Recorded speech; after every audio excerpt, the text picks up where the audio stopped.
पुढे गेल्यानंतर महिला संपल्याशिवाय पुरुषांनी यायचं नाही. चला त्या विद्यार्थिनी महिला संपल्याची विद्यार्थिनी घ्या. इकडे लक्ष द्या, इकडे लक्ष द्या तुम्ही. त्या महिला संपल्याची विद्यार्थिनी घ्या. इकडे पुरुषांना बसणं द्यायला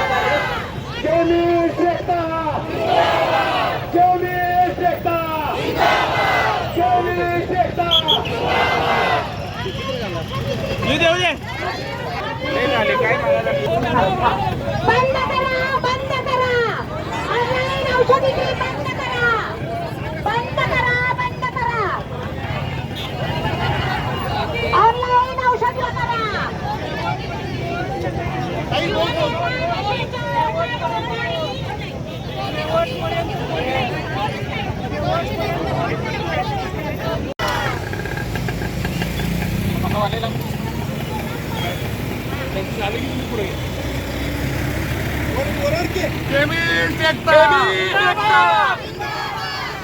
बंद करा, बंद करा.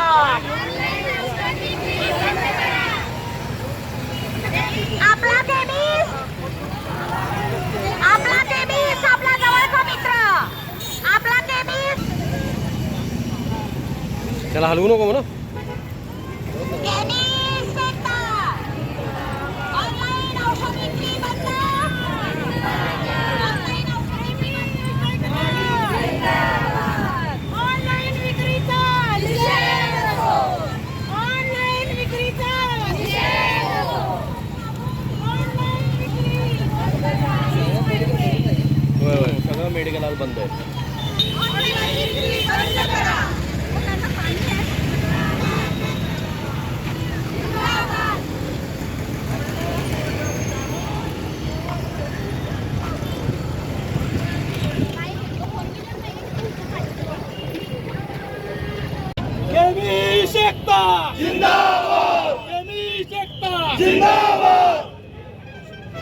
आज Akhil Bharatiya chemist and druggist असोसिएशनच्या वतीनं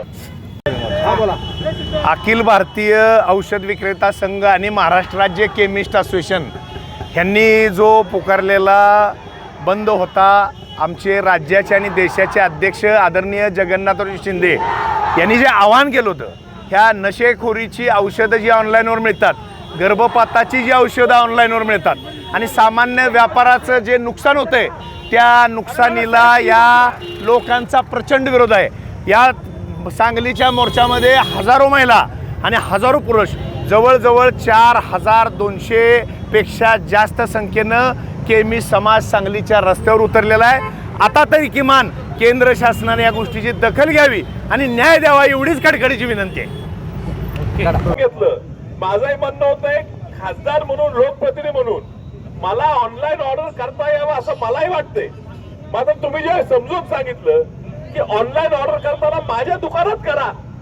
ऑनलाईन ऑर्डर करत असताना कुठेतरी राज्याबाहेर कोणतरी बसलेला आहे, त्याला प्रिस्क्रिप्शन काय माहित नाही, कुठलं औषध द्यायचं माहित नाही, ते औषध आलेलं त्याची एक्सपायरी काय माहित नाही, जेन्युअन आहे, खरं आहे का खोटं आहे, डुप्लिकेट आहे हे माहित नाही, दिल्यावर त्याच्या अंगावर काय झालं तर जबाबदारी स्वीकारायला कोण नाही, अशी परिस्थिती असताना तुम्ही ऑनलाईनला का प्रोत्साहन देता, हा तुमचा जो प्रश्न आहे हा पट्ट्यासारखा असल्यामुळे या प्रश्नासाठी तुम्ही रस्त्यावर उभारलाय, रास्त उभारलाय असं मला वाटतं.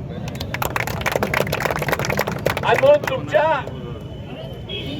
मागणीच्या निगडीत एक सांगलीचा मोठा प्रश्न आहे नशेचा आणि नशेतनं होणाऱ्या गुन्हेगारीचा. आज सांगली मोठ्या प्रमाणात नशा होत असतो आणि नशातनं एखादी घटना घडली तर पहिला त्रास त्या ठिकाणच्या परिसरातील सगळ्या दुकानदारांना केमिस्ट अँड ड्रगिस्ट होते. आणि अर्थात नंतर माहिती निघाली तर त्या कुठल्याही दुकानात त्याला ते औषधं मिळाली नसतात, नशेची औषधं मिळाली नसतात, त्याने ती ऑनलाईन खरेदी केली.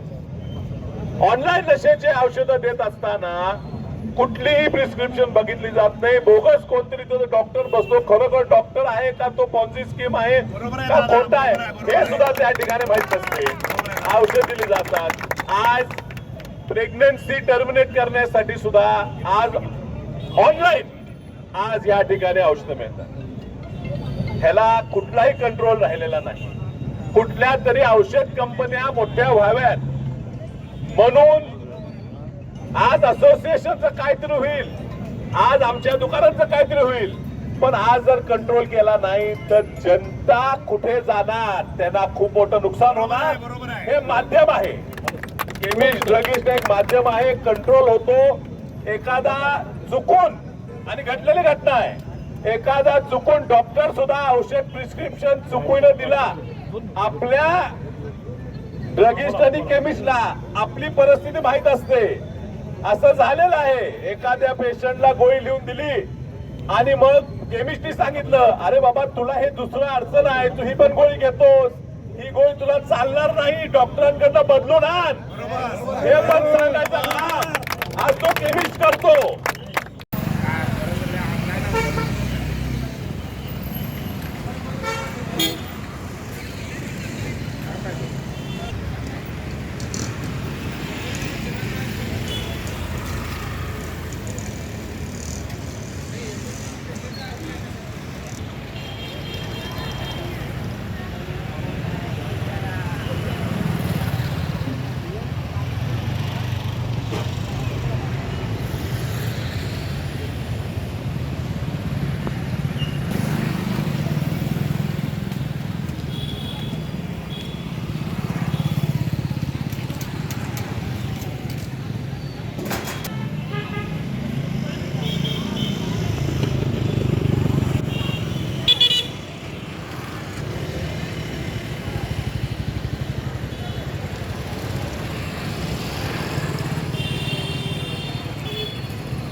खानापूर तालुक्यातील एकमेव सर्वसमावेशक हक्काचं न्यूज चॅनल विटा लाईव्ह न्यूज चॅनल.